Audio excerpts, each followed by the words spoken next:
Okay. So my dear friends, here we start our discussion on the next part of basic problems of economy.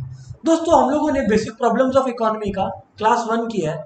Class one के दरमियान हम लोगों ने क्या discussion किया था, मैं एक बार समराइज कर दूं। हम लोगों ने क्लास वन के दौरान बातचीत किया था दोस्तों कि इकोनॉमी में प्रॉब्लम अराइज क्यों होते हैं और दूसरा इकोनॉमी में क्या क्या प्रॉब्लम अराइज होते हैं। सबसे पहले क्यों होते हैं, सबसे पहले इकोनॉमी में प्रॉब्लम्स अराइज क्यों होते हैं। इसका रीजंस था वांट्स आर अनलिमिटेड, हमारा वांट्स जो है वो सब अनलिमिटेड है, जो रिसोर्सेज है वो लिमिटेड है, और प्लस जो रिसोर्सेज हैं उनका यूजेज अल्टरनेटिव है।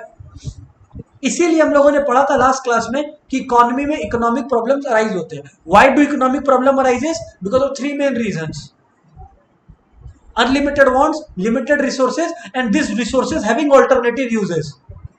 करेक्ट बात सर? सर बिल्कुल करेक्ट बात, साइड रखो इसको। Next, why do economic problem arise के बाद हम लोग पढ़े थे what are the economic problems. दोस्तों 6 इकोनॉमिक प्रॉब्लम्स है जिसमें अपने लोग 3+3 किए थे।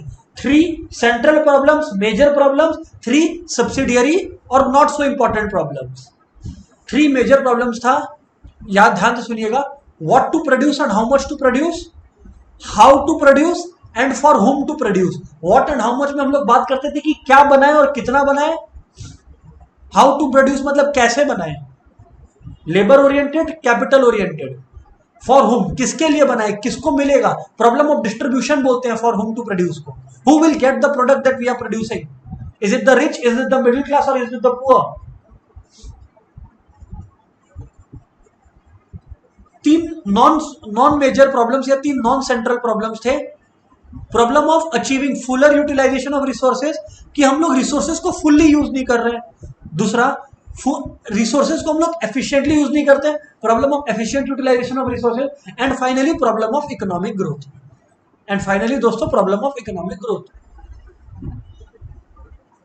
दोस्तों ये कुछ पॉइंट्स है जो हम लोगों ने डिस्कशन किया था। ठीक है, ठीक है सर। तो ये हमारा डिस्कशन हो गया था about what are the economic problems and why do this problems arise. बराबर सर? सर बराबर। फ्रेंड्स, अब what we are headed on to in our second class, और सेकेंड क्लास में अगर ये हम लोग कर लिए, खत्म हो गया basic problems of economy as I have told you. इस टॉपिक को हम लोग बोलते हैं PPC, production possibility curve, production possibility frontier curve या ट्रांसफॉर्मेशन कर्व। नाम अनेक है इसके, PPC production possibility curve, production possibility frontier curve या ट्रांसफॉर्मेशन कर्व। क्या है सर ये पीपीसी, जरा बताना शुरू करिए। मैं बोला okay. So my dear friend, सबसे पहले आप लोग डेफिनेशन देखिए और फिर उसके बाद अपने समझने की कोशिश करेंगे, ठीक है ना। सुनते चलिए। सबसे पहले ये बात याद रख के चलिएगा कि हम लोग ये मान के चल रहे हैं कि इकोनॉमी में सिर्फ 2 गुड्स है। 2 गुड्स हो सकता है, क्लॉथ और व्हीट, बटर और गन, कुछ भी, पर दो गुड्स ये इकोनॉमी में, ये मान के चलिएगा। पूरा का पूरा पीपीसी का डिस्कशन में जितने भी प्रॉब्लम्स हम लोग पढ़े हैं ना, what to produce, how to produce, सब आपको दिखेगा। अभी सुनना आप लोग।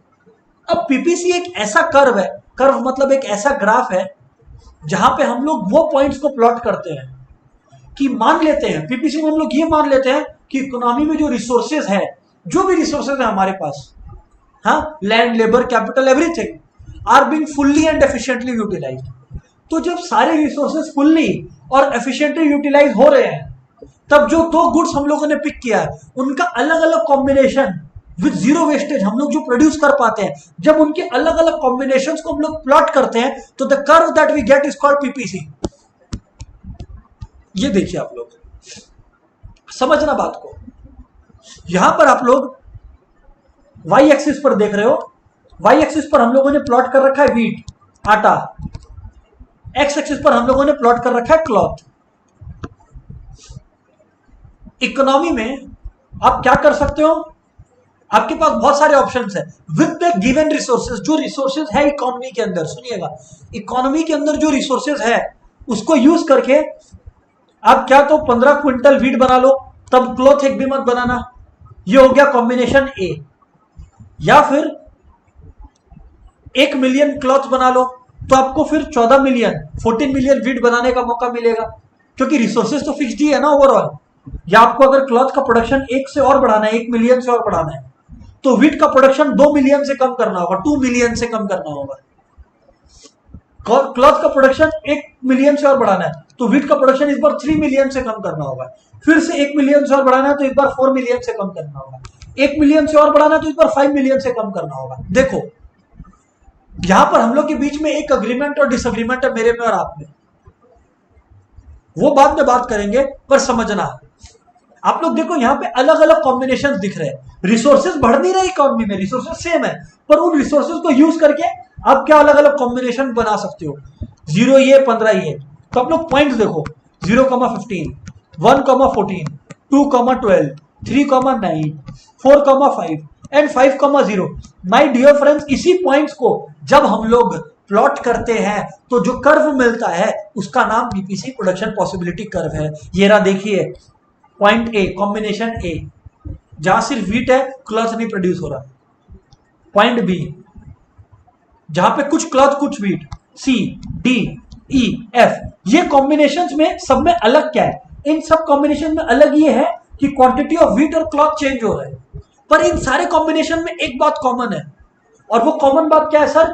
कि ये सारे कॉम्बिनेशंस पे आप किसी भी कॉम्बिनेशन पे ऑपरेट करो, इकोनॉमी में resources fully and efficiently utilise हो रहे हैं। तो व्हाट इज पीपीसी? एक ऐसा कर्व जो उन कॉम्बिनेशंस को प्लॉट करता है जो हम लोग प्रोड्यूस कर सकते हैं when resources are fully efficiently utilized. अगर इकोनॉमी में हम लोग, सबसे पहले मैंने क्या कहा पीपीसी समझाने से पहले आज के क्लास में, मैंने कहा मान लो इकोनॉमी में 2 ही गुड्स है। अब ये 2 गुड्स का अलग अलग कॉम्बिनेशन आप प्रोड्यूस कर सकते हो, एक बढ़ेगा तो दूसरा घटेगा ऑब्वियसली।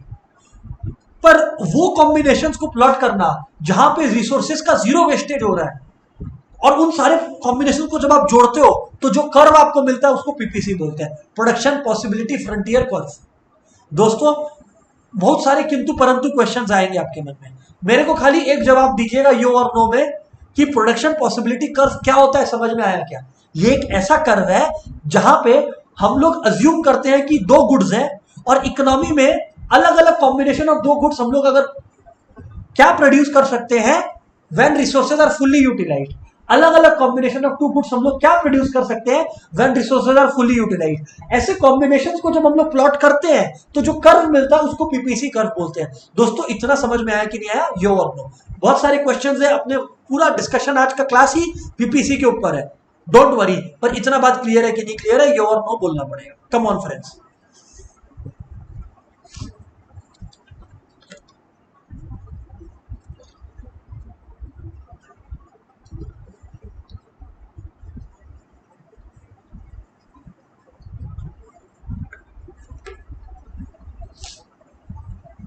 ठीक है,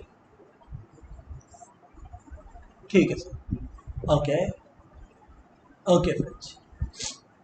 सो my dear friends, here is the first perspective. ठीक है, बहुत सारी बातें हैं, क्वेश्चंस है जो आप पूछना चाहोगे, आई गेट इट, मैं जवाब भी दूंगा, पर पहले ये समझिए। तो दोस्तों जैसा कि मैंने आपको बताया वही पीपीसी का डेफिनेशन मैंने लिखा है। क्या लिखा है मैंने?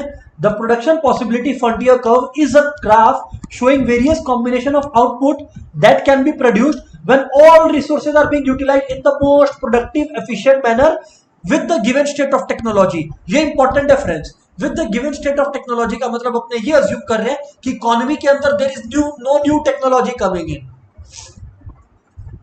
जो टेक्नोलॉजी था वही है। ये है प्रोडक्शन पॉसिबिलिटी फ्रंटियर का।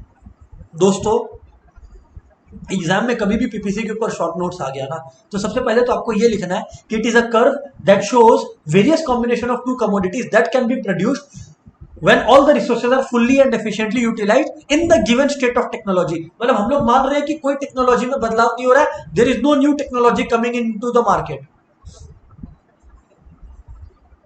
इकोनॉमिक्स में क्या होता है ना, जब आप कोई भी 2 चीजों को पढ़ रहे होते हो ना, या 2 चीजों के बीच में रिलेशन पढ़ रहे होते हो ना, तो आप पूरा जग, पूरा दुनिया को आप कांस्टेंट मान लेते हो। तो स्टेट ऑफ टेक्नोलॉजी को कांस्टेंट मानना इज वन सच वे। अच्छा, पीपीसी समझ में आ गया दोस्तों। अब पीपीसी के कुछ अजम्पशंस है, याद रखिएगा। कभी भी पीपीसी का डेफिनेशन लिख रहे हैं और आपके आंसर में अगर अजम्पशंस मिसिंग है, आपका आंसर गया काम से। मार्क्स तो आपका गया काम से। तो please make sure, I don't want you to lose your marks, so please let's try and agree on some things. सबसे पहला पॉइंट, सबसे पहला अजम्पशन जो पीपीसी के दौरान या पीपीसी के दरमियान हम लोग लेते हैं वो है कि जो रिसोर्सेज है इकोनॉमी में वो फिक्स्ड है। मतलब इकोनॉमी में जो रिसोर्सेज है, आप क्या समझ रहे हो, समझना, गुड्स एंड सर्विसेज प्रोड्यूस कर रहे हैं, मान लो व्हीट और क्लॉथ प्रोड्यूस कर रहे हैं, तो व्हीट और क्लॉथ रिसोर्सेज को यूज करके प्रोड्यूस कर रहे हैं। हम लोग अभी मान रहे हैं पहला असम्पशन पीपीसी बनाते समय कि जो रिसोर्सेज है उनमें इंक्रीज या डिक्रीज अब नहीं हो रहा, रिसोर्सेज जैसा था वैसा ही है। उस मोमेंट पे जब हम लोग पीपीसी को स्टडी कर रहे हैं, इकोनॉमी में रिसोर्सेज ना बढ़ रहा है ना घट रहा है, पहला असम्पशन। सिमिलरली दूसरा असम्पशन, इकोनॉमी में क्या कांस्टेंट है, टेक्नोलॉजी कांस्टेंट है। इकोनॉमी में टेक्नोलॉजी जो है वो कांस्टेंट है, there is no change in technology. तीसरा असम्पशन, इकोनॉमी में हम लोग मान रहे हैं सिर्फ दो तरीके के प्रोडक्ट्स हैं। मैं एक और असम्पशन ऐड करवाना चाहूंगा आप लोगों को, guys please add this assumption as well, guys please add this assumption as well. बताइए सर, हम लोग सुन रहे हैं, सुनना आप लोग। एक असम्पशन और मैं ऐड करवा देता हूं, असम्पशन नंबर 4, असम्पशन नंबर 4। और वो असम्पशन नंबर 4 क्या है सर, कि all resources are not equally efficient. इसका मतलब समझाता हूं, लिख लो आप लोग, all resources are not equally efficient. दोस्तों ये बहुत सारे असम्पशंस होते हैं, पर ये चार आपने लिख दिया ना, एग्जामिनर मार्क्स नहीं काटेगा। पहला क्या, कि इकोनॉमी में रिसोर्सेज में बदलाव नहीं हो रहा, टेक्नोलॉजी में बदलाव नहीं हो रहा, केवल दो प्रोडक्ट्स है इकोनॉमी के अंदर, और सारे रिसोर्सेज इक्वली एफिशिएंट नहीं है। मान लो लेबर है, आज आप लोग समझ लो लेबर है, आज जनाब जब आप लोग लेबर को यूज कर रहे हो प्रोडक्शन करने के लिए, कुछ लेबरर लोग वीट बना रहे हैं, कुछ लोग क्लॉथ बना रहे हैं। फोर्थ असम्पशन ये बोलता है कि अगर आप एक ऐसे लेबरर को पिक करते हो जो वीट बनाने में अच्छा है और आप क्लॉथ बनाने में उसको पुट करते हो, वीट बनाने से निकालिए उसको, वो वीट अच्छा बनाता था और आप उसको बोले इधर आओ, और आप उसको बोले जाओ जाके क्लॉथ बनाओ। तो फोर्थ पॉइंट बोलता है हमारा कि तब जरूरी नहीं है कि जितना एफिशिएंटली, मान लो एक वर्कर अकेले 1 मिलियन वीट प्रोड्यूस कर देता था, एक एग्जांपल ले रहा हूं, तो वही वर्कर को जब आप उसमें डालोगे क्लॉथ में, तो हो सकता है कि वो क्लॉथ में सिर्फ 1 मिलियन नहीं, 0.1 या 0.2 मिलियन का ही इंक्रीज में आपका हेल्प कर सके। Why? Because fourth point, resources are not equally efficient. मतलब कोई लेबरर 1 मिलियन ही ये बना देगा क्लॉथ और 1 मिलियन ही वीट बना देगा, ऐसा अजम्पशन बिल्कुल नहीं है। रिसोर्सेज की एफिशिएंसी, रिसोर्सेज मतलब लैंड, लेबर, ये सब जिसको यूज करके आप प्रोड्यूस करोगे, उनकी एफिशिएंसी अलग अलग है। कोई किसी प्रोडक्ट में बनाने में अच्छा है, कोई किसी प्रोडक्ट को बनाने में अच्छा है। सीधी बात, नो बकवास। ये जितने भी अजम्पशन से काम आने वाले हैं डिस्कशन में आज के, ठीक है। सो दोस्तों आइए एक बार समराइज करें हम लोग क्या सीखे। हम लोग सबसे पहले सीखे कि पीपीसी क्या होता है। हम लोग आज की क्लास में सीखे कि पीपीसी, प्रोडक्शन पॉसिबिलिटी कर्व, क्या होता है। What we have learned is कि production possibility curve is a curve that shows combination of two commodities that can be produced when the resources are most efficiently and effectively utilized in an economy where there is no change in technology. What are the assumptions of PPC? No change in resources, no change in technology, resources are equally efficient, and there are only two types of products produced in the economy. ये 4 points है, और I would rather से ये 4 assumptions है जो आप लोगों को दोस्तों पकड़ के चलना है। अच्छा सर, समझ में आ गया अभी तक बात। माय डियर फ्रेंड्स, यहां तक किसी का कोई क्वेश्चन है क्या? यो और नो, क्वेश्चन है तो यो और अपना क्वेश्चन बोलो, नो तो नो बोलो, जिससे मैं आगे बढ़ सकूं। फटाफट एवरीवन, फटाफट एवरीवन।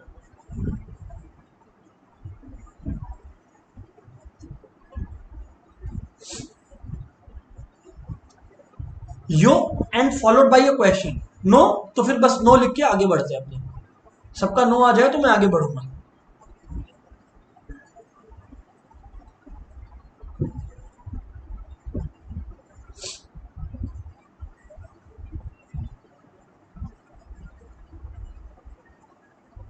हाँ तो रचित, क्या क्वेश्चन है आपका?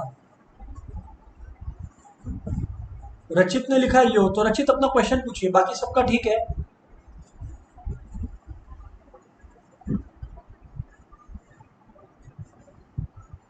ओके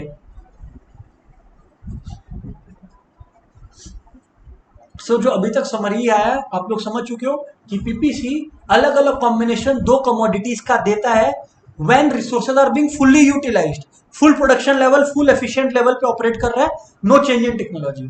और अजम्पशंस भी कुछ इसी तरह से कि there are two goods in the economy, no new technology, हाँ, no new resources and economy producing only two type of products. ये हम लोगों ने बातचीत अभी पढ़ाई किया। चलो ठीक है, आगे बात करते हैं। दोस्तों अगर पीपीसी 2 मार्क्स का आप लोग के एग्जाम में आया ना, तो आप लोगों को पता है आप लोगों को डेफिनेशन लिखना है, एक बेसिक कर्व बनाना और निकल लेना है। पर जनरली वैसा होगा नहीं।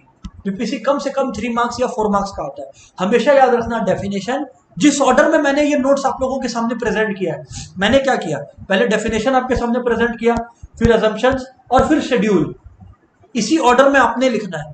शेड्यूल आप लोग अपनी मर्जी से भी बना सकते हो, आपका मर्जी है। सुनिएगा बात को, सुनना आप लोग। देखिए combination A 0 units cloth and 15 units of wheat, combination A. Combination B है 1 यूनिट ऑफ क्लॉथ और 14 यूनिट्स ऑफ व्हीट। ऑब्वियसली एक बढ़ेगा तो दूसरा कम होगा ना, there is a sacrifice. Economy में रिसोर्सेज लिमिटेड है, आप हर कुछ अनलिमिटेड नहीं बना सकते, obviously not possible. Combination C, अगर आप 2 क्लॉथ बनाओगे तो आपका जो व्हीट बनेगा वो 12 बनेगा। कॉम्बिनेशन डी, अगर आप 3 क्लॉथ बनाओगे तो जो व्हीट बनेगा वो आपका 9 बनेगा। सिमिलरली ई में 4 5 और इसमें 5 है तो ये 0। अब आप लोग में सारे फ्रेंड्स का एक क्वेश्चन है, मैंने कहा था शुरुआत में, याद है कि हमारे बीच में एक अग्रीमेंट और एक डिसएग्रीमेंट है। आप लोग मुझसे इस बात पे अग्री करोगे सारे के सारे, और मैं मानता हूं ये बात को कि सर हम लोग को कोई दिक्कत नहीं है, वी टोटली गेट इट, कि अगर क्लॉथ बढ़ाना है तो व्हीट का प्रोडक्शन कम करना होगा, ऐसा आप लोग कह रहे हो। पर सर हमें एक बात समझ में नहीं आ रही, ऐसा आप लोग पूछ रहे हो। मैं बोला क्या, आप लोग बोलते हो सर हमारा क्वेश्चन ये है कि यहां पर क्लॉथ 1 से बढ़ा तो व्हीट 1 से कम हुआ, बराबर।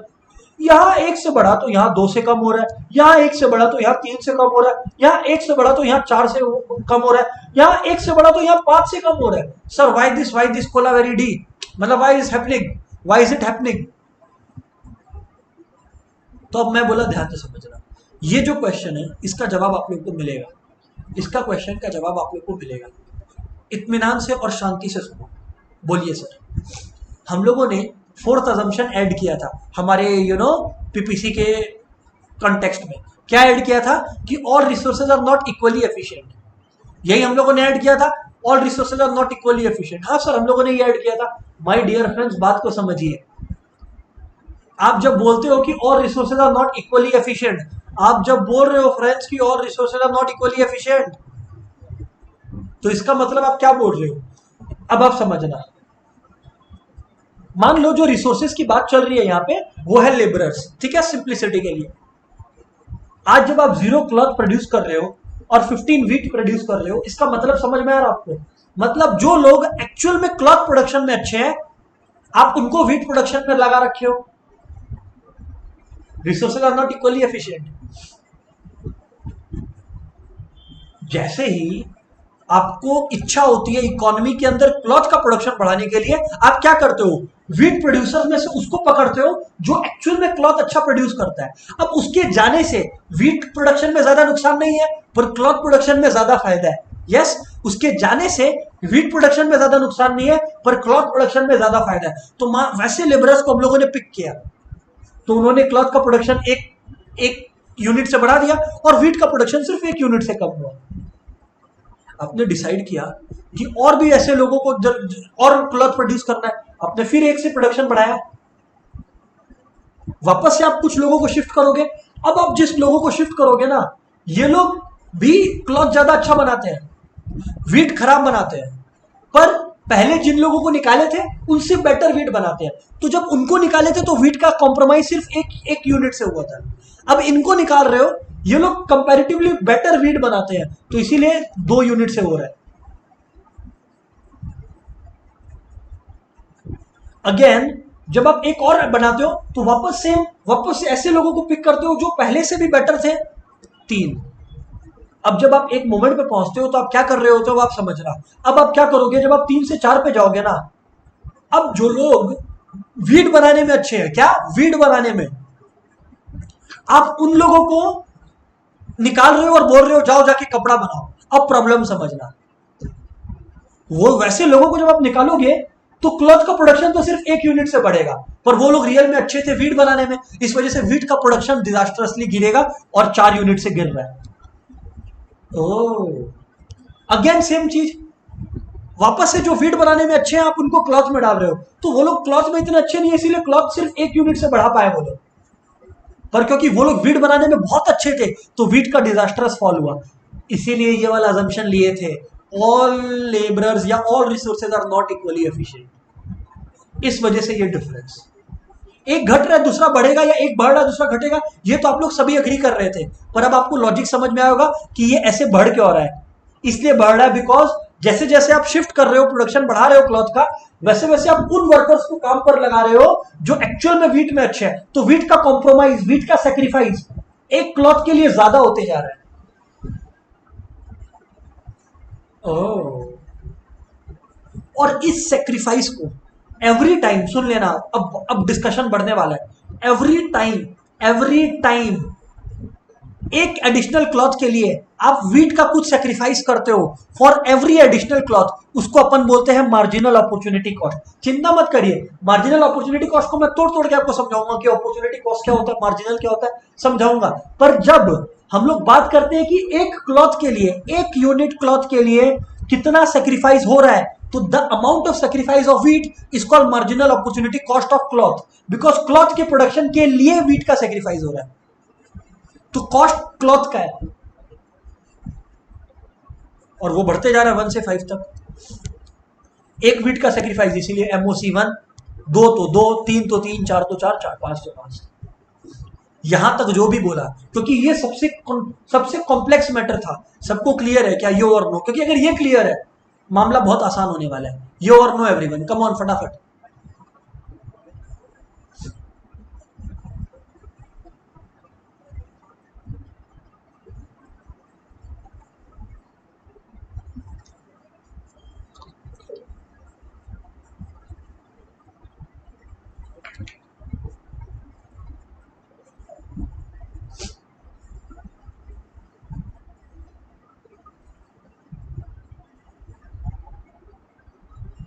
ओके, सभी का यो रिस्पॉन्स आ रहा है अभी तक तो। If I get any question I will tell you everybody.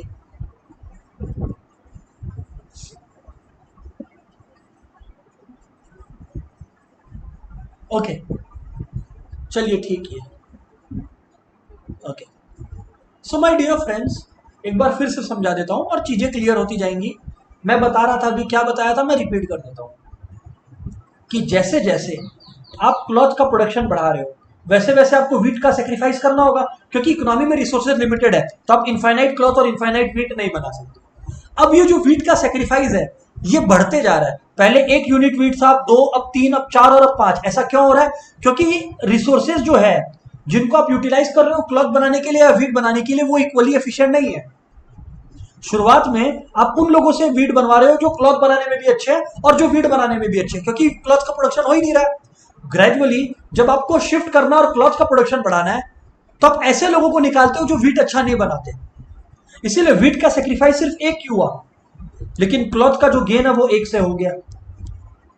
Similarly friends, वापस से जब आप क्लॉथ बढ़ाते हो तो इस बार प्रीवियस से थोड़े बेटर लोग थे, तो जो वीट का सेक्रीफाइस होता है वो 2 यूनिट्स का हो जाता है फॉर एडिशनल क्लॉथ। जब आप नीचे आते हो एक एडिशनल क्लॉथ बनाने के लिए, अब आप उन लोगों को यूज कर रहे हो जो रियल लाइफ में वीट ज्यादा अच्छा बनाते हैं, जो रियल लाइफ में वीट ज्यादा अच्छा बनाते हैं। अब अगर साहब वो लोग वीट ज्यादा अच्छा बनाते हैं तो वो लोग क्लॉथ में आपका एक ही यूनिट ग्रो कर पाए, पर वीट का डिजास्टर्स डाउनफॉल हो गया 4 यूनिट से। सिमिलरली जब आप 4 से 5 पे गए तो वो लोग 1 यूनिट से ही आपको बढ़ाने में हेल्प किए, पर 5 से 0, 5 यूनिट्स का सेक्रीफाइस करना पड़ा दोस्तों। और ये जो सेक्रीफाइस है for additional cloth, the amount of the quantity of wheat sacrificed is called marginal opportunity cost. For every additional unit of cloth the quantity of wheat sacrificed is called marginal opportunity cost. अब clear होना चाहिए। और भी बातें हैं इसके इर्द गिर्द, जैसे मार्जिनल अपॉर्चुनिटी कॉस्ट क्या है और डिटेल में एनालाइज करेंगे, अभी के लिए इतना ही समझिए, ठीक है। आइए friends, and here we have it.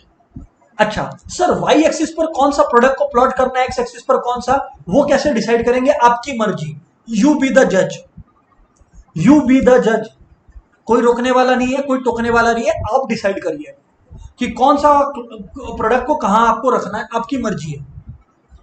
हम लोगों ने क्या किया, वाई एक्सिस पर वीट को डेमोन्स्ट्रेट किया है, क्लॉथ को यहां किया है, और सिंपल भाषा में सबका प्लॉट किया और कर्व बना दिया। आप लोग ये जो कर्व का शेप देख रहे हो ना, आप लोग देखोगे कि एक कर्व का डाउनवर्ड स्लोप होता है ऐसा, सुनना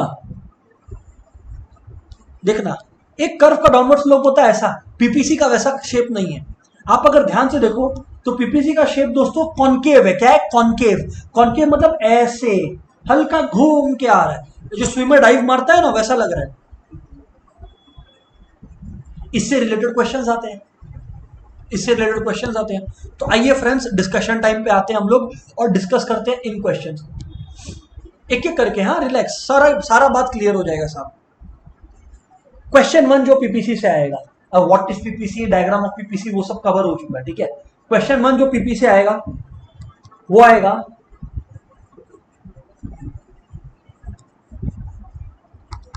Y is PPC downward sloping. समझना आप लोग बात को,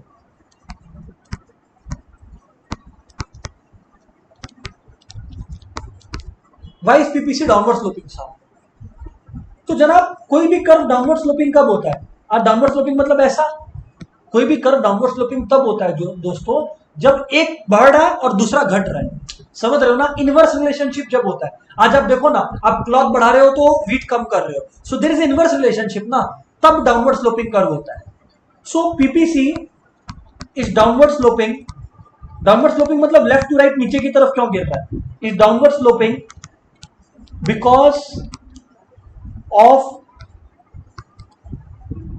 inverse relationship between commodities.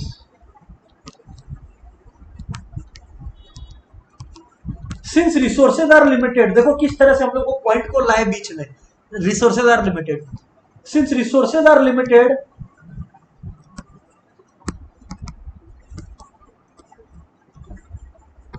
in order to increase production of one unit, in order to increase production of one product,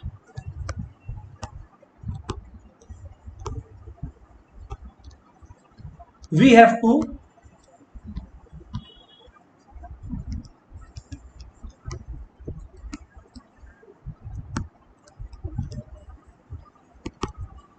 sacrifice the other product, we have to sacrifice the other product। ये है साहब, ये है साहब बातचीत, ये है साहब बातचीत। Why is PPC downward sloping का जवाब मिल गया sir. Why is PPC downward sloping, एक बढ़ता तो दूसरा घटता है, that's why. Alright sir, got it. My dear friends, question number 2। अब आप लोग बोलोगे कि सर अगर एक डाउनवर्ड स्लोपिंग कर्व भी बनना था तो पीपीसी को तो पीपीसी ऐसा भी हो सकता था। पीपीसी डाउनवर्ड स्लोपिंग है और ऐसा कॉनकेव क्यों है, ऐसा क्यों है सर? प्रॉब्लम हमें इस बात से है कि वो ऐसे कॉनकेव क्यों है। तो नेक्स्ट क्वेश्चन वही मैं एड्रेस करवा रहा हूं, लिसन केयरफुली।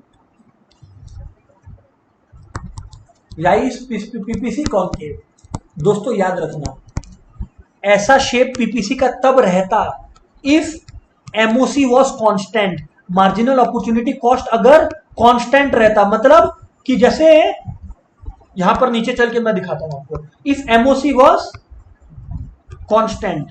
मैं ऊपर चलिए और मैं आपको दिखाता हूं। देखो अगर मान लो ऐसा होता कि ये 1 1 1 1 1 1 होता सब जगह है, 1 1 1 1 1, मतलब एक यूनिट से क्लॉक बढ़ रहा है, एक यूनिट से वेट कम हो रहा है, एक यूनिट से क्लॉक बढ़ रहा है, एक यूनिट से वेट कम हो रहा है, मतलब सारे रिसोर्सेज इक्वली एफिशिएंट होते हैं, तब जाके वो एग्जैक्टली डाउनवर्ड स्लोपिंग होता। इफ एमओसी वाज कांस्टेंट, ऐसा तब होता जब रिसोर्सेज इक्वली एफिशिएंट होते। लेकिन in reality resources are not equally efficient, हर कोई सब चीज में अच्छा नहीं होता, तो इस वजह से एमओसी इंक्रीज होता है। क्योंकि मार्जिनल अपॉर्चुनिटी कॉस्ट मतलब सेक्रीफाइस कंसिस्टेंटली बढ़ रहा होता है, क्योंकि sacrifice marginal opportunity cost constantly increase कर रहा होता है। That's why PPC is concave shape. Downward तो है पर कॉनकेव है, एग्जैक्ट डाउनवर्ड नहीं है। Oh, it is concave because of rising marginal opportunity cost. All resources are not equally efficient. ये पॉइंट लिखने के बाद ना फ्रेंड्स मैक्सिमम स्टूडेंट्स चाहते हैं कि मार्जिनल अपॉर्चुनिटी कॉस्ट उनको समझाया जाए। मैं बोला यार लॉजिकल है, समझाना बनता है। Before I get into the discussion of interesting discussion of marginal opportunity cost और अपॉर्चुनिटी कॉस्ट, मुझे सिर्फ एक बात का जवाब दीजिए आप लोग, यहां तक सारी बातें क्लियर है? यो और नो एवरीवन, तभी मैं मूव कर पाऊंगा नेक्स्ट हेडिंग पर, वरना I will have to stay here. आप लोगों का रिस्पॉन्स पर मेरा नेक्स्ट मूवमेंट डिपेंड करता है।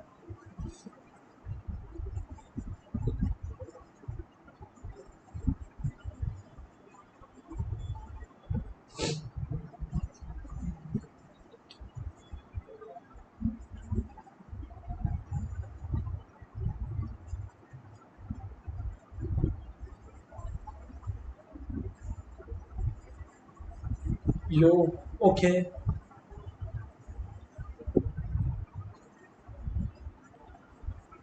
ऑलराइट, चलिए अभी तक तो लगभग सभी का रिस्पॉन्स मैं देख पा रहा हूं and everybody is okay with the discussion for the day. Alright then mates, will move on, listen carefully. हाँ,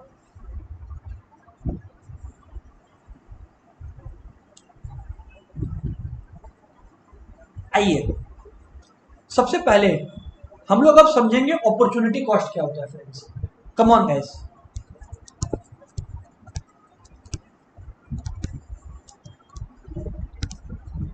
हम लोग सबसे पहले समझेंगे दोस्तों अपॉर्चुनिटी कॉस्ट क्या होता है। दोस्तों अपॉर्चुनिटी कॉस्ट का मतलब, अपॉर्चुनिटी पहले समझेंगे फिर मार्जिनल अपॉर्चुनिटी समझेंगे, ठीक है? तो हाँ सर, अपॉर्चुनिटी कॉस्ट का मतलब होता है दोस्तों cost of next best alternative, cost of next best alternative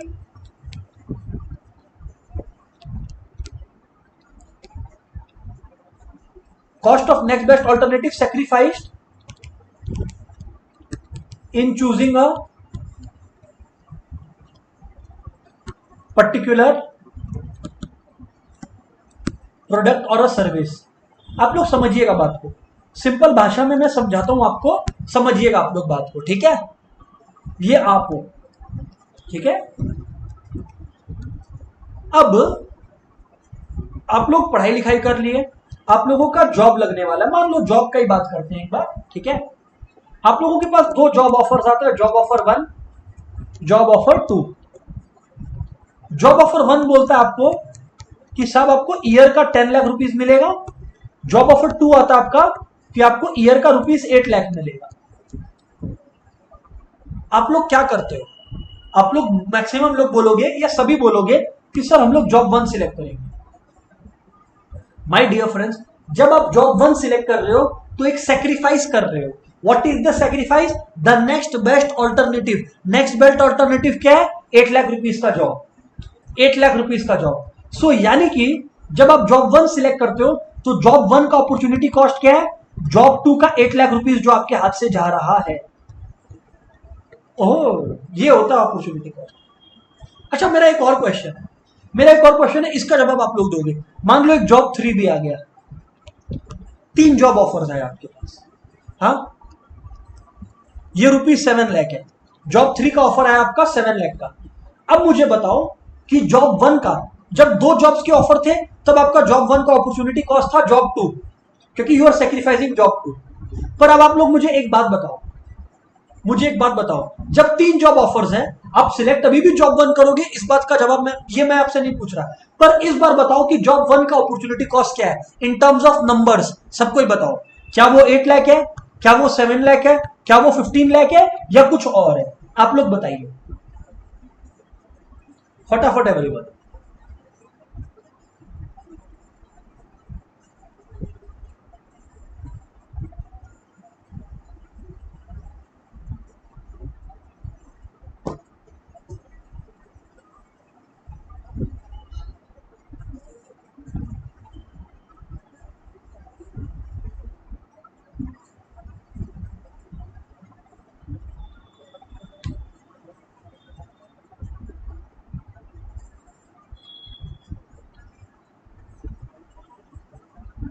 let's find out the answers from everyone.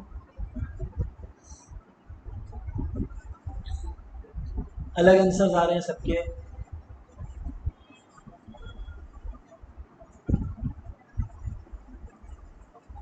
Correct. जो मैक्सिमम आंसर आया 90% क्राउड वही आंसर दिया है। It's good. And yes the answer is 8 lakh. क्योंकि आप लोग समझना 15 लाख नहीं होगा। अरे भाई तुम 15 लाख थोड़ी सेक्रीफाइस कर रहे हैं। तुम क्या एक साथ 2 जॉब कर लेता क्या? मैंने क्या बताया? Opportunity cost is the cost of next best alternative. अरे अगर तुम 10 लाख का नहीं कर रहे होते तो तुम क्या कर रहे होते? तुम 8 लाख का जॉब कर रहे होते। तो अभी भी सेक्रीफाइस तो तुम्हारा 8 लाख वाला ही जॉब है ना। तुम जॉब 3 भी तो नहीं कर रहे होते, तो फिर कहां से जॉब 3 आया कंसिडरेशन में? So opportunity cost of job 1 is 8 lakh only. ये कंसेप्ट है दोस्तों अपॉर्चुनिटी कॉस्ट का। ये कंसेप्ट है अपॉर्चुनिटी कॉस्ट। सर हमारे को समझ में आया। अब मार्जिनल अपॉर्चुनिटी कॉस्ट को हम लोग समझते हैं दोस्तों। जब भी इकोनॉमिक्स के अंदर जान लो, मैं 11 में 12 में, मैं आगे के लेवल के लिए आपको बता रहा हूं, कभी भी मार्जिनल वर्ड है इकोनॉमिक्स के अंदर या किसी भी करिकुलम के अंदर, इसका मतलब है फॉर ईच एडिशनल यूनिट। मतलब अब आप लोग समझने की कोशिश करना। जब हम लोग मार्जिनल अपॉर्चुनिटी का बात कर रहे हैं तो मार्जिनल अपॉर्चुनिटी कॉस्ट क्या हुआ? Marginal opportunity cost is the opportunity cost for each additional unit. Her additional unit का अपॉर्चुनिटी कॉस्ट को दोस्तों अपन मार्जिनल अपॉर्चुनिटी कॉस्ट बोलते हैं। देखो देखो देखो देखो देखो देखो, समझना बात को आप लोग। अब आप लोग समझना,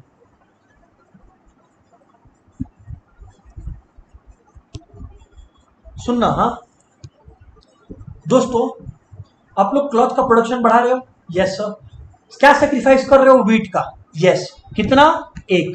तो एक क्लॉथ का प्रोडक्शन बढ़ाने के लिए कितना वीट का सेक्रीफाइस हुआ? 1। तो एक क्लॉथ का प्रोडक्शन बढ़ रहा है, इसीलिए marginal opportunity cost. Sacrifice wheat का हो रहा है तो मार्जिनल अपॉर्चुनिटी कॉस्ट क्या हुआ क्लॉथ का? 1 मिलियन वीट। अगेन, एक यूनिट क्लॉथ का प्रोडक्शन करने के लिए वीट का कितना सेक्रीफाइस हो रहा है?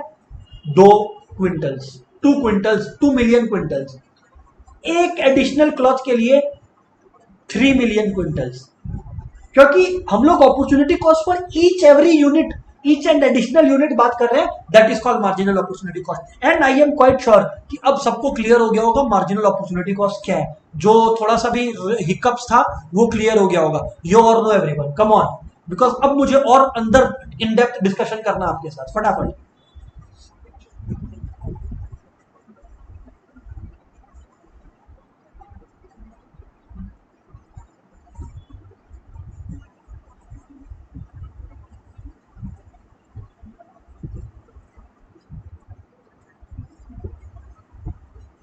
अमेजिंग।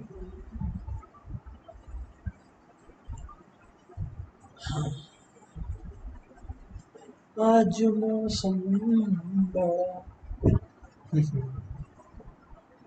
चलिए क्लियर है। ओके, सो फ्रेंड्स बातचीत को आगे बढ़ाते हैं। फ्रेंड्स बातचीत को हम लोग आगे बढ़ाते हैं। सुनिएगा आप लोग, सुनिएगा। बोलो sir.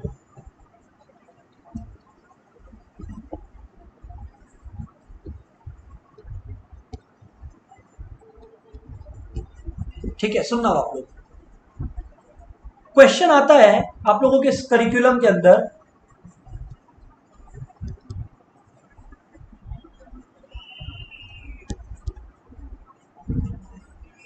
What does point on PPC indicate? What does point on PPC indicate? Point on PPC का मतलब सर, मतलब मैं समझा दूं आपको फ्रेंड्स, ये जो इतने सारे कॉम्बिनेशन आपको दिख रहे हैं पीपीसी पर, और प्लॉट कर सकता हूं मैं ये इनफाइनाइट पॉइंट्स में प्लॉट कर सकता हूं। देखो ना, ये सारे पॉइंट्स के बारे में एक चीज कॉमन है। क्या कॉमन है? आप लोग जवाब दोगे, मैं नहीं देने वाला। ये सारे कॉम्बिनेशंस के बारे में एक चीज सेम है, और वो क्या? वो आप लोग जवाब दोगे, मैं नहीं देने वाला। फटाफट बोलो आप लोग क्या।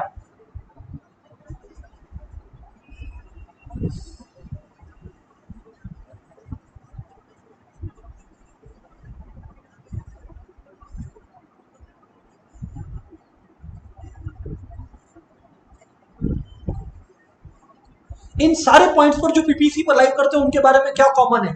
हिंट है पीपीसी का डेफिनेशन, हिंट है पीपीसी का डेफिनेशन।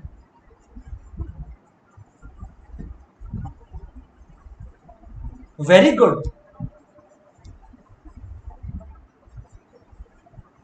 नहीं, इन सारे पॉइंट्स के बारे में कॉमन ये है दोस्तों कि इन सारे पॉइंट्स पर कॉमन ये है कि पीपीसी पर मैंने क्या कहा था, पीपीसी क्या कर्व है? पीपीसी एक ऐसा कर्व है जो इंडिकेट करता है resources being fully and efficiently utilised. Very good Yuvraj, very good Nupur. So PPC indicates, अरे पीपीसी पर वही पॉइंट्स होते हैं जहां पे resources fully and efficiently utilise हो रहे हैं। मैं चिल्ला चिल्ला के बोला कि resources are being utilised in the most productive and efficient way. तो यहां पे आपको ये लिखना पड़ेगा, what does point on PPC indicate?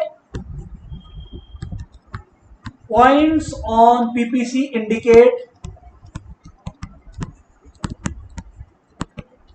that the resources are being fully and efficiently utilized। ये हो गया क्वेश्चन 1 जो आपसे पूछा जा सकता है। Correct, question 1। क्वेश्चन 2, अब मैं थोड़ा सा इसमें चेंजेस करने की कोशिश करूंगा। सुनना आप लोग, आपको बोल देगा सुन एक काम कर, आप लोग को ऐसे बोल देगा कि सुन एक काम कर, एक पॉइंट एच है, एक पॉइंट एच है जो लाई करता है inside the PPC, what does it indicate? Question है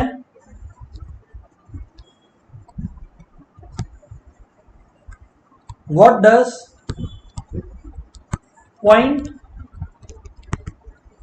इनसाइड पीपीसी इंडिकेट? यहां पे पॉइंट इनसाइड पीपीसी मतलब पॉइंट एच का बात हो रहा है, मैं एच लिख दिया ब्रैकेट में। आप लोग समझना, अगर दोस्तों कोई पीपीसी के अंदर ऑपरेट कर रहा है, आप समझना मतलब वो क्या कर रहा है। आज ये जो पर्सन एच पे ऑपरेट कर रहा है वो 5 यूनिट्स ऑफ व्हीट और 2 यूनिट्स ऑफ क्लॉथ प्रोड्यूस कर रहा है, या ये इकोनॉमी। लेकिन इस इकोनॉमी के पास पोटेंशियल क्या है कि अगर ये रिसोर्सेज को इफेक्टिवली यूज करे तो ये इकोनॉमी 5 यूनिट्स ऑफ व्हीट और 4 यूनिट्स ऑफ क्लॉथ प्रोड्यूस कर सकता है। पर ये कर कितना रहा है? 5 यूनिट्स ऑफ व्हीट और 2 यूनिट्स ऑफ क्लॉथ। तो इसका मतलब resources are not being fully utilised और not being efficiently utilised if a point is lying inside the PPC. Oh, एकदम लॉजिकल है, एकदम लॉजिकल है। अच्छा, तो point inside PPC indicates that resources are not being fully and efficiently utilized। अच्छा, तो ये मामला है सर। हाँ, ये मामला है सर। क्वेश्चन 3 नेक्स्ट पेज में लिखता हूं।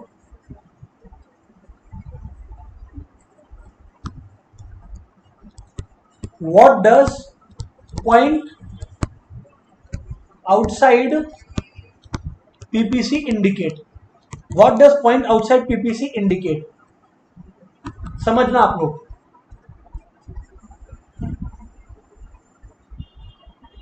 एक पॉइंट आउटसाइड द पीपीसी, मान लो एच है, यहां पर मैं लिख दिया के। आउटसाइड द पीपीसी एक पॉइंट है, क्या लगता है आप लोगों को कि क्या इंडिकेट करता होगा? ये बताइए फटाफट एवरीबॉडी, क्या लगता है आप लोगों की पॉइंट की क्या इंडिकेट करता होगा? फटाफट everyone.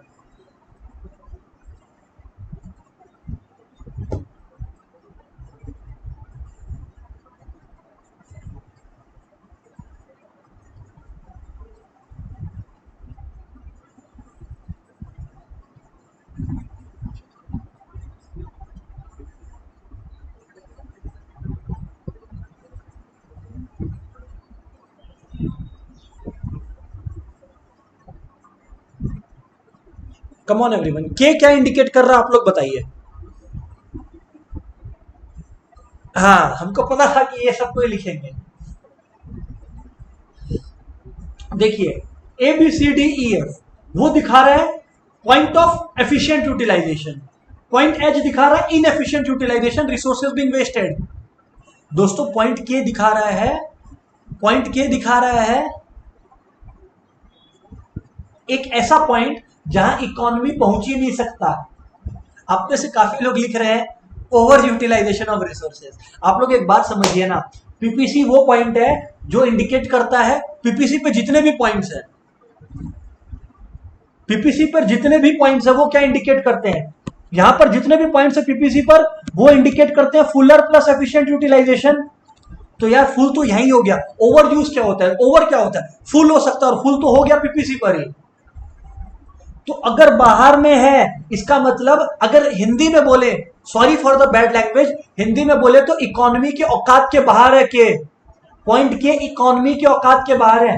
With the existing resources, with the existing technology, economy can not operate at level के लेवल पे जो प्रोडक्ट प्रोड्यूस हो रहा है या जो प्रोडक्शन हो रहा है is greater than the existing level, पर economy does not has the potential to achieve that level. समझ में आया क्या सबको? ओवर यूटिलाइजेशन कैसे हो सकता है, फुल हो सकता है, और फुल तो पीपीसी पर ही हो जा रहा है। ओह, एवरीबडी क्लियर और नॉट, यो और नो बताइए फटाफट।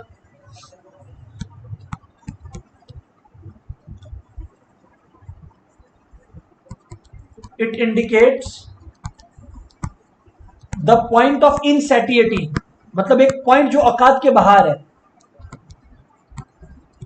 With the existing resources,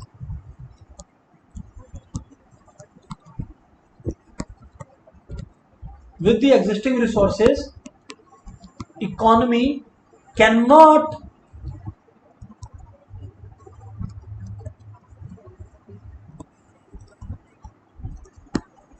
operate at that level।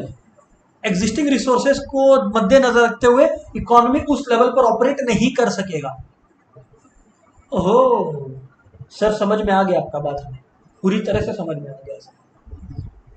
ठीक है, पॉइंट आउटसाइड द पीपीसी ये इंडिकेट करता है। अच्छा हाँ, अब आपसे ये क्वेश्चन पूछा जा सकता है, जरूर, ये अच्छा क्वेश्चन है, सुनिएगा आप लोग। मैं ये सब हटा रहा हूं, सुनना आप लोग। कोई अगर आपको बोलता है कि मान लो पीपीसी कर्व शिफ्ट हो गया towards the right, if the PPC curve shift towards the right, मतलब देखो आप लोग, देखो देखो देखो देखो देखो, शिफ्ट टुवर्ड्स द राइट दिख रहा है आप लोग को?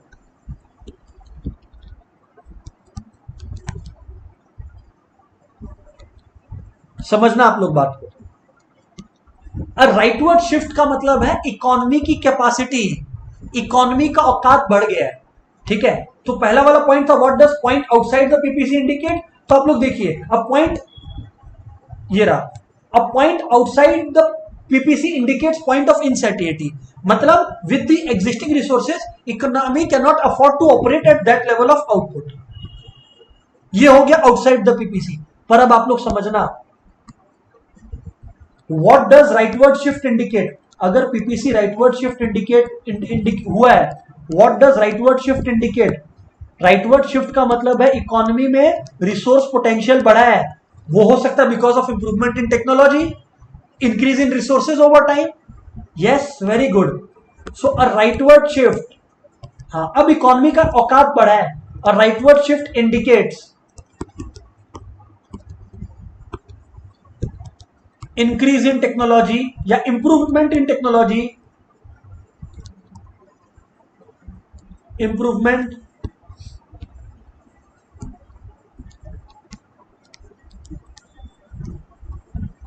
Improvement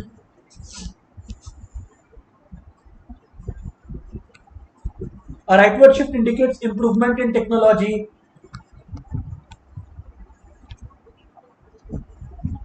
increase in resources over time.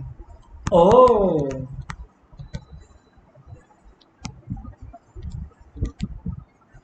Sir आपका बात समझ में हमें आ गया। राइटवर्ड शिफ्ट का मतलब ये होता है। सिमिलरली एक क्वेश्चन फ्रेंड्स और आता है, सिमिलरली फ्रेंड्स एक क्वेश्चन और आता है कि पीपीसी लेफ्टवर्ड शिफ्ट हो गया, इसका क्या मतलब होता है? एक क्वेश्चन और बनता है फ्रेंड्स, वो है कि पीपीसी अगर लेफ्टवर्ड शिफ्ट हो गया तो इसका क्या मतलब है? मतलब अगर आपसे कोई पूछता है कि भाई एक बात बताओ, अगर PPC shift towards the left, समझना मेरी बात को, मतलब कुछ ऐसा हो गया। तो इसका क्या मतलब होता है दोस्तों, कोई बताएगा मुझे? What does leftward shift of PPC indicate?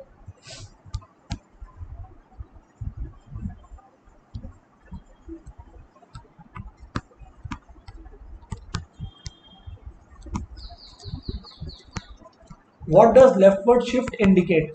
क्या लगता है फ्रेंड्स आप लोगों को?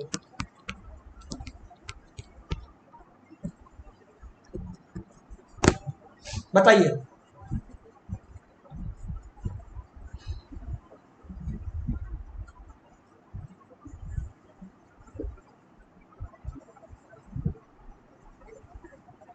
हाँ, वेरी गुड। ये जवाब आप लोगों ने सबने ठीक दिया और सभी सही दे रहे हैं कि इकोनॉमी का रिसोर्सेज रिड्यूस हुआ है। पर सर ये कैसे हो सकता है? अरे अर्थक्वेक आ गया, कोई डिजास्टर आ गया, तो इकोनॉमी का पोटेंशियल, नेपाल 2015 में आया था ना डिजास्टर, नेपाल में earthquake. Yes, it means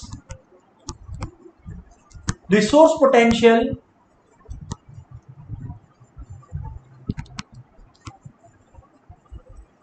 of the economy has reduced due to reasons like earthquake etc. हो सकता है, क्यों नहीं हो सकता? तो ये है लेफ्टवर्ड शिफ्ट का मतलब।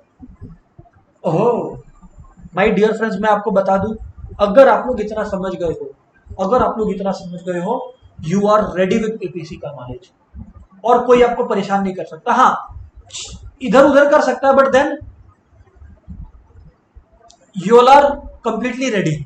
मैं और क्वेश्चन शेयर कर दूंगा आप लोगों के साथ जो पीपीसी से आ सकता है, but this is the overall understanding. एक क्वेश्चन आता है, पता है, ये क्लास क्वेश्चन के साथ क्लास खत्म करूंगा। If there is massive unemployment, अगर इकोनॉमी में अनएम्प्लॉयमेंट हो गया दोस्तों ज्यादा, if there is massive unemployment मतलब लोगों के पास नौकरियां नहीं है, if there is massive unemployment, will PPC shift to the left? क्या पीपीसी लेफ्ट की तरफ शिफ्ट होगा? क्या लगता है आप लोगों को दोस्तों? सबका आंसर आना चाहिए, बताइए फटाफट, सब कोई वेट कर रहा हूं सबके आंसर का।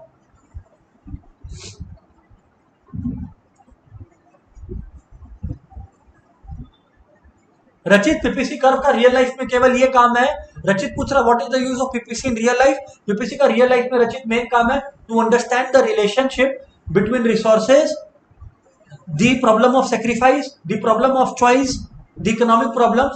Through a graphical presentation it enables us understand all this. ठीक है, अब पॉइंट पे जवाब दीजिए आप लोग। क्वेश्चन था, is there a massive unemployment if PPC shift to the left? If there is a massive unemployment, will PPC shift to the left? जवाब है no,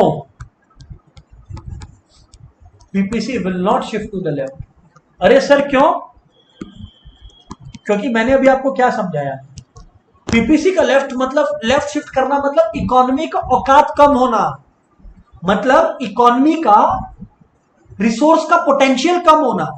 अरे भाई यहां पर अनएम्प्लॉयमेंट है, अनएम्प्लॉयमेंट है मतलब resources are not being efficiently utilised. Economy में तो वर्कर लोग वही है, लेबरर लोग तो उतने ही है, उनके पास काम नहीं है।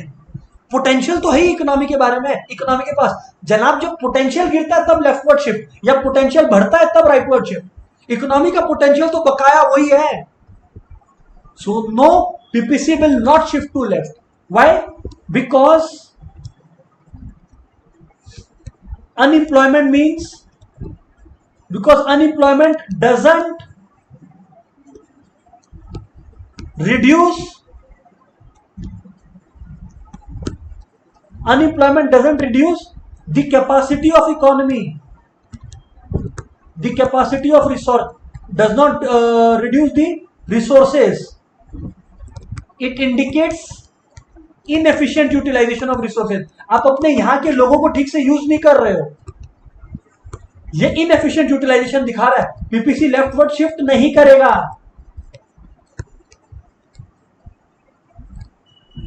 जैसे एक पॉइंट था ना ऊपर में,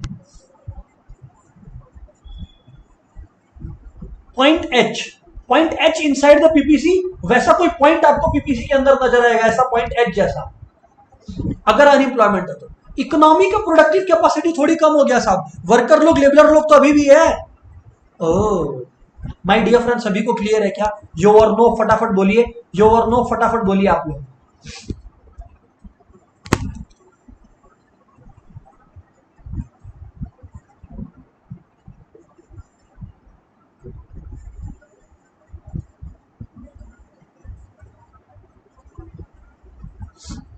अच्छा, सब क्लियर है सर। इकोनॉमी का राइट, पीपीसी का राइटवर्ड या leftward shift is dependent upon the potential of economy, not how the economy is utilising its resources. तो ठीक है दोस्तों, सभी को क्लियर है? That's it my dear friends, bye bye everyone.